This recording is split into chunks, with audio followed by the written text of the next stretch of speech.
Hi viewers, இன்றைக்கி என்னென்னு பார்க்குறீங்களா, நம்ம மாடி தோட்டத்தில் 2 புதுசாக செடி, ஒன்று மாடியில் வைக்கப்புறம் ஒன்று கீழே வைக்கப்புறங்க.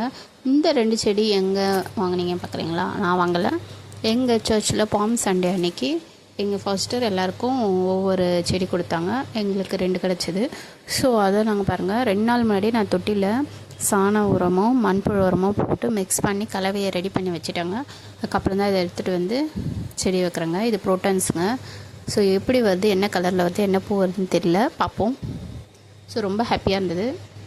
ஏன்னா ரொம்ப நாள் தள்ளி போயினே இருந்தது செடி வைக்காமல். பட் இருந்தாலும் ஃப்ரெஷ்ஷாகவே இருந்தது செடி. பாருங்க, வச்சோன்னே எவ்வளோ சூப்பராக இருக்குது. எனக்கு ஒரு ஆசை கூட ஃபோட்டோ எடுத்துக்கணும். செடி கூட நான் உட்காந்து ஃபோட்டோவே எடுக்க மாட்டேன். ஸோ அதனால் நான் ஒரு ஃபோட்டோ எடுத்துக்கிட்டேன். அதுக்கப்புறம் என் பையன் கிண்டல் பண்ணினே இருந்தான், செடியை ஃபோட்டோ எடுனா நோண்டிகிட்டு இருக்கா, எலி நோண்டுறேன்னா. அதுக்கப்புறம் கீழே போய்ட்டு செம்பருத்தி செடியை வந்து கீழே பெரிய தொட்டி இருந்தது, அதையும் ரெடி பண்ணி வச்சுருந்தேன், அதில் வச்சுட்டேங்க. இது நான் வைக்கும் போது வீடியோ எடுக்க முடியல. பாருங்கள், செம்பருத்தியும் நல்லா அழகாக இருக்குது. ஏற்கனவே மேலே ஒரு செம்பருத்தி இருக்குது, இப்போ இது ஒரு செம்பருத்தி. சரி, அதனால் இதை கீழே வச்சுட்டேன். கூடவே இது கூட ஒரு தக்காளி செடி வளருது, பார்ப்போம் எப்படி இருக்குன்னு. இப்போ சின்ன லைக் பண்ணுங்கள், ஷேர் பண்ணுங்கள், சப்ஸ்கிரைப் பண்ணுங்கள். Happy gardening.